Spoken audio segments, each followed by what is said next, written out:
Akai for the last 2 picks for DFYG. Seems interesting, the draft until now. Very interesting draft from the FYG. Moskov is a good pick, but I'm not sure why didn't they go for a carry instead. Wow. RQ instead went for a carry. They were like, you should have went for a carry, you know? So they changed the rules. Yeah, that's very surprising, actually. Yeah, very questionable. But according to this, who does it favor right now with the draft? 90% RQ. RQ. They picked If DFYG choose carry, that will be DFYG. Yeah. But now, the upper hand for RQ. Game number 2 between DFYG and RQ. It's elimination for DFYG if they do lose this. And off-cam, me and Naisu, we're talking about how the break glass in case of emergency hero for long is the Moskov. However, Naisu, I feel like this is such a good game in a way that we are going to see utility jungler versus utility jungler with their traditional marksman late game, which is going to be so good to watch. Yeah, this is pretty much standard, I feel like, standard compositions that we're seeing here, maybe aside from like the Akai to an extent. But Akai has popped up more and more lately. I feel like this is going to be more of a step up that we need to see from DFYG, especially for Vel. Vel just got completely shut down in game 1 early on. Too many deaths in the early game, so obviously wants to give it a go again here. Not only that, but on the flip side for RQ Hoshi, this is that lineup, or this is that combination of heroes that works so well, man. And I'm talking about the Kimmy, the Fredrin, and then you have on the Kalea. Kalea still is like what probably the best setting hero to individually take down one member, right? I mean, the only other hero that I can really think of is maybe if you're really, really good on that Cho, or maybe a Kaja, which we've seen pop up in games of the future as well, right? But there's nothing like the Kalea because you provide so much sustainability to your team. You can fake people out if you want to and not fully commit to that title strike or that tsunami slam if you want to. And so it's such a strong hero. I mean, we all remember when she first came out and was introduced into the game. Everybody was picking her for a good reason.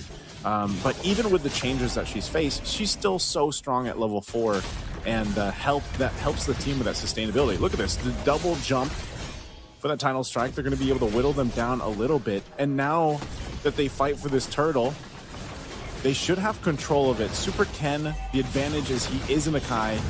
They're going to go heal over here. Edo could be in trouble. Edo actually dies. First blood for Vel. Heavy spin already going to be used. Susujin gets the turtle, tries to get on out, but now Super Ken won't be able to get that energy eruption off from Susujin. But hey, they're happy to trade. Kill for an objective. As long as there is a trade, you can say that DFYG is going to be happy. Susujin, though, wants to steal the purple, not be successful in doing so, as Yi1 threatens for some damage. Kind of bold for Susujin to walk in front of DFYG with this half HP up top. They want to kill this Esmeralda.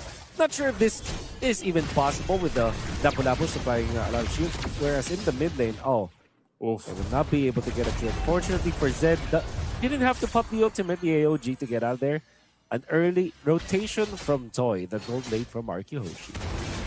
Okay, now they're going to go for Long. Long's still going to be fine. Has a pure fine too. This is one of the things, though, for Long on this Moskov, there's a time when, again, it was just about all he was picking and playing was the Moskov. He's done amazing things in certain matches with the Moskov alone. But also, regardless, that hero allows you to kind of play more towards the map if you want to. If DFYG ends up being kind of behind later on, which thankfully they're not right now for them, then they can go ahead and allow the Moskov to push those off lanes while the objectives are, usually the focus. And then all you have to do is follow through that SOD. But with that being the case, we've seen that Spear of Destruction actually be a Spear of Death for a lot of Moskov players so far in the current meta. But even here for the games of the future, man, it's been really tough for them to actually make it work. And of course, positioning more than ever. But and that's also just partially because we've seen so many compositions that are heavy on the crowd control. And that is, a constant here so far in our current meta. That's right. DFYG are going to be poised to, again, contest for this next turtle. You always have to look for the heavy spin. If it's way too early, then it's going to be bad. Good taunt there, unbreakable. Edok's still going to live, though. So Turtle up. Revitalize is going to be expended as well from Zed to top everybody up. RWM dropped down too. They're going to go for it. Turtle's still being worked on. Manchester going to miss. There's SOD. They're going to zone out Sutsujin. So Super Ken actually gets the Turtle. But with Vel gone, they're still going RQ Hoshi. I don't know if they want to follow this up. Too many low HP bars here. So once again, it's a trade. Trade for, they get the objective for Super Ken. But yeah, they get a kill over here. Oh no, Toy. Okay, Toy's fine. Toy's fine for now. No. I think the XP is the same between our gold laners, which kind of means that it's pretty good for the Moskov. Every time that he is not trailing behind the first 5 minutes of the game, that generally means that you have a good game for your Moskov. Whereas for Super Ken, the fact that he's able to get that retribution up, it's gonna be good. Now they want to try to make a play in the mid lane. Looks like they will kill Rinse, and that's a kill onto the Akai. It's gonna be good for DFYG, now leading by almost 1,000 gold over RQ Hoshi. We're gonna try to do the same thing to Long, but then it gets spotted out by Zed. Not happening today. Super Ken going for the lockdown into the AOG, but a great usage of the Tsunami Slam to avoid the Avatar the Guardian. That's a big brain play right there. Good play to stay alive, Edok. Oh yeah. Oh yeah. CC immune while you are casting the slam. One of you are actually like bringing someone up. So that's pretty good. That's pretty good. We're having from Edok. Almost threatening a kill of the Super Ken. They're going to make a play here down bot. If they just get a turret, maybe they get a kill. There it is. Zed going to be a treble Landshaker, comes down as well. And even if he tries, he can't escape the shredding from Toy's carry. They might trade this, though. Good push for Vel up top. But RQ Hoshi, they're starting to go ahead and gather to make these plays now that a power spike is starting to be hit here. DFYG will scratch their heads. They have committed 2 ultimates just to try to take out a roamer, and Edok only had to do all that he had to do was to just pop the ultimate. So that's 2 ultimates for the price of 1, and he survived afterwards. So, however, it's not gonna be punished. DFYG will be trying to go for this turtle. Does have the ultimate, the heavy spin, still available for Super Ken as well as the AOG. See if they get it. Last turtle of the game, 1 for 1 on each side, but there's a Tsunami Slammer once again to bring them down, but an AOG. Now Zed on the run. U1 already gone. Super Ken making some havoc here, some chaos with a heavy spin, but Zed's going to get zoned in, zoned out, and taken out. Taking a little bit longer, but finally going down. Turtle for 2 basically is the trade here. Sutsujin, though, quite low. Relying on the team, trying to be a little bit of a bait. That energy eruption won't land. Oh, Dyron jumps in. Not sure if they still want to commit to this. They do want to just fight under the tier 1 turret, throw everything at them. They'll take the turret, they'll take the kills, they'll get everything they wanted for RQ Hoshi.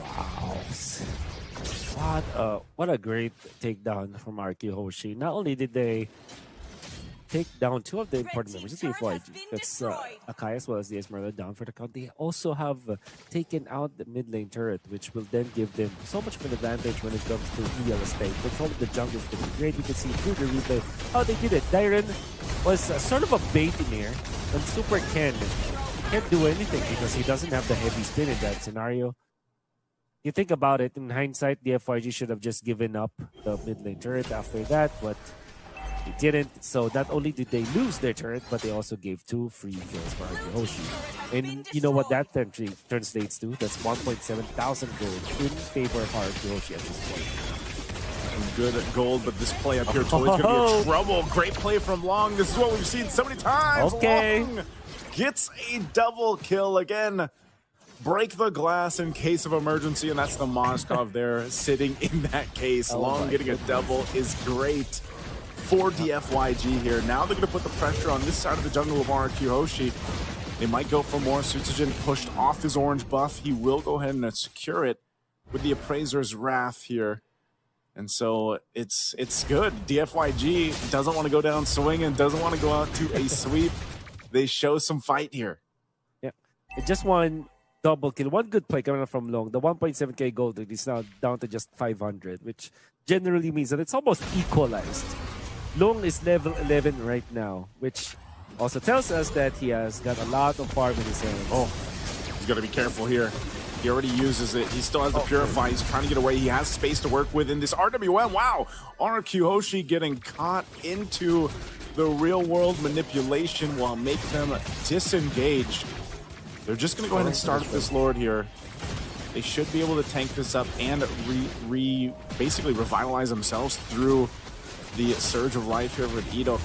Half health on the Lord. They're going to heal this up. Super Ken looking for his own angle to go in. There's a Tsunami Slam to get the space they needed. Great play there from Edo to take the jungler down away from the Lord. Even though Super Ken's still alive, they will take Edok out, but RQ Hoshi wanted the Lord and they got it. Wow, great plays coming up from Edok. If you're DFYG, you're so annoyed of this Kalia. The exchange might be a push in the mid lane, but RQ Hoshi have found a great opening once again. Oh no, Diamond's jumping into the back like a bravest fighter, and he'll find Yi-Won. A great play after that RWM was set up. The Lord is still there, but locked down. Sutsujin stuck between a panda and a wall. A spirit thrown out, but that might be it. So maybe that's all they get off this Lord push. RQ Hoshi, not much value out of the Lord. Yeah. Look at this item coming off of Super Kid. This is going to be great later on. Eventually, the cooldowns of the heavy spin will be a problem, but with just the two items for Super Ken, it's just the Blade Armor as well as the Winter Crown, might be enough for them to prolong this game. RQ Hoshi, they have tried to go for an extra play after that Lord fight, which I felt like is not warranted anymore. They could have just waited for the Lord and just have pushed. Darren smelled blood. He thought that he had a great positioning because he was actually able to take out E1, but at the expense of the Lord not being utilized by RQ Hoshi. What that generally means, Naisu, is that their timer is just gonna get faster and faster. Meaning to say, DFYG and their ultimates, their power spike will just be speeding up because Long got 2 assists right now, 2 kills and 2 assists, and he's gonna be hitting so hard. He throws the spear there. Let's see if he actually has the space to work. He's getting stuck on, though. I'm not sure if Lung's going to be able to get away. He doesn't use the Purify either. He gets stunned and killed, and now Lung is gone. DFYG has to disengage. No one from RQ Hoshi goes down. Hey, Spear of Death is what I mentioned before, right, Wolf? Yeah. I am in disbelief right now. The Purify was available. He could have gotten away. Now RQ Hoshi, the pendulum swings in their favor now. The back and forth between DFYG and RQ Hoshi will be decided on who makes fewer mistakes over the other. So far, RQ Hoshi, they're the ones gaining the momentum because they're the ones forcing the errors of DFYG. I am really just wondering why Long did not press that Purify. Yeah, maybe he was so worried with trying to get that space between everybody chasing after him, but that Purify definitely would have helped, so I'm sure he's thinking the same thing. Hopefully he can reset and get prepped for this next fight. Again, Lord's coming up here, a couple seconds. They'll get in position in DFYG. I'm not sure what the plan here is. It looks like they just want to go for the fight. Even in this case, Lone could technically be on one of these side lanes to push things out or clear some of the waves and then just join this later on, but it looks like they'll just delay that Lord. But they do lose. Oh, they almost lost that 2 turret mid lane just to the minion push. Super Cannon, the heavy spin, that's what you have to look for now, as well as the jump from Dyron. If he gets an opening to jump long, that would be great. Let's see what they do here. Super Ken knows that he doesn't have to totally press this forward just yet. Traction pulse thrown out. Whoa, a ton of damage on Zed. Revitalize going to be used. Lung does get a kill though, and he's got the space to work with. He has to be careful though, still holding on to the Purify. Vel already used his. They might go for the reset with Sutsujin down. There's not much RQ can do, but they are going to go for the play anyway. A Spirit of Destruction is actually the one to kill Edok. And so DFYG with that fight and taking out RQ Hoshi's jungler might just get themselves the Lord here. There's not much RQ can do unless they're going to go for a kill. Oh no. On Vel. Oh, Super Ken. So close. Oh, Winter Crown. Traction pulse though right on top. Oh, will take him out. They got baited. Vel I think Vel running away is already guaranteed during that moment, but yeah, DFYG miscalculated a little bit. But apart from that play, everything was just great from DFYG. They punished the jump coming out from Sutsujin. They have eliminated the jungler for Hoshi at the start of the fight. That meant that they were able to get the Lord so easily. I'm sure that they could have gotten out scot-free. Super Ken would have survived if they did not overextend their welcome over Hoshi, but it's what it is. They still have the Lord anyways. The FYG. They also have the power spike right now with the Moskov hitting so hard, almost full item now for Long. Long's feeling pretty good, man. Throwing out these spears when he sees fit. This Lord will slowly make its way here to that base turret of Hoshi. They're going to clear it out, though. RWM drop down too to let that charge get in. No turret's going to fall just yet, though. So DFYG slowly but surely getting control on this side of the map of Hoshi, and that's all they can hope for. That's all they can do. Play it for Long. Now, same thing. If Long, for some reason, makes an error, gets caught, doesn't use Purify, doesn't get the space he needs, they lose such a big component of their damage for DFYG to make this work, but they will get all the tier 2 turrets down to go ahead and clear out this side of the map from Hoshi. They still hold on to the base turrets. Not sure if they actually want to go for a play. Edok jumping in, has to flicker defensively, but they take out Super Ken. But a huge AOG, a tsunami slam, but Long once again has all the space in the world to work. And Dyron's going to jump in, but there's just not enough follow-up as Long has all the space to work with. And they'll still go. They get the flicker out of Rins. It's Rins and Sutsujin. They're going to lose this base turret. No, it doesn't go down. There's no waves, but they will potentially lose this buff. I don't know if Sutsujin can get there in time. Long is just unstoppable right now. Even just walking in front of Long, in front of that orange buff, I mean, Sutsujin have lost about quarter of his HP just from the passives coming out from Long, and right now it's definitely a problem for Hoshi. This Moskov has reached critical mass. Might just sell the boots. There you go. Just on cue. And just on cue.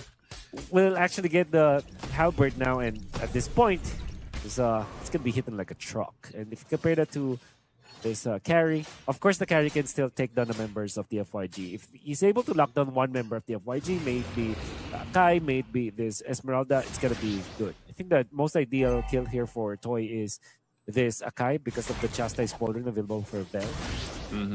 I'm sure that you look at this as an even game, but I think the FYG has a little bit of an advantage over Hoshi when it comes to scaling. See if they do. They do take this Lord now to half health. It's going to go for a reset. Vel picking up a winner crown, though. The idea here, the play might just be to buy a little more time if they do initiate, so it's not all on Zed. Because Hoshi could potentially try the same thing, right? Just Tsunami Slam Super Ken away from the Lord if they choose to fight it. But now, like you said, a big problem is this critical mass Moskov from Long. He's got the Purified back up after earlier. Vel so low. Not going to use the Winter Crown just yet, but will go ahead and Falling Star Moon out. So that is not available for this fight. Something they can work with. They're going to jump in. Edok with a Tsunami Slam. They're going to go for a Super Ken, and they battle it out in the RWM, and Dyron has to flicker defensively, but Vel once again will take some damage. A big AOG, though, and Zed up the front of it all. They do pop the Immortality. Appraiser's rapidly away, and Sutsujin will fall, and TFYG once again, Long untouched, will take down 2 of Hoshi. 2 kills for the man of the hour. That's Long. But the counter initiation coming from DFYG is so good. They didn't even have to pop their Purifies on both Vel as well as Long. And the fact that they have taken out Rinse, that was actually the great way for them to get into that fight. The ultimate from Yi1 was also so important for DFYG as it actually prompted Hoshi to use their spells. With their crown, sacrifice the zone on the members of Hoshi. No steal whatsoever from Hoshi. Real world manipulation dropped down just to go ahead and let Vel get out of there. They can be pretty, they can use these ultimates as much as they want when they see fit, just because, I mean, you got to think how many times has Yi1 been so big on the value of his real world manipulations whether that's defensively or aggressively, and especially around the objective fight. So now that this evolved Lord is making its way up top, this is going to be pretty tough for Hoshi. They need some type of way to deal with Lung, and it feels like it's a lot of the time it's been Irok, right? And he has not been able to get that target. Obviously, there's a Purify over there. There's two that you kind of have to consider, and that always is the case when there's a Kalea across from you. And so they're going to have to choose the targets carefully here and allow Toy to get that carry damage off. Even with a Malefic Gun, it just seems like, you know, you don't have that much space or range to work with. A charge up from that Lord will take out the base turret up top. Mid's going to fall here as well, and DFYG sees this game inside. Super Ken popping the heavy spin. Sutsujin cut off from the team. Winter Crown going to be used as well. So Super Ken's still alive, and Lung takes into the fight with SOD. The Landshaker's not going to land, and Lung still has the space. But Rinz! Oh, Rinz is so close! But unfortunately, Lung comes in on top again. With 3 down of Hoshi, Lung buys the immortality, and he'll just lock onto the base to end the game here and take it to a game 3. He takes one more hit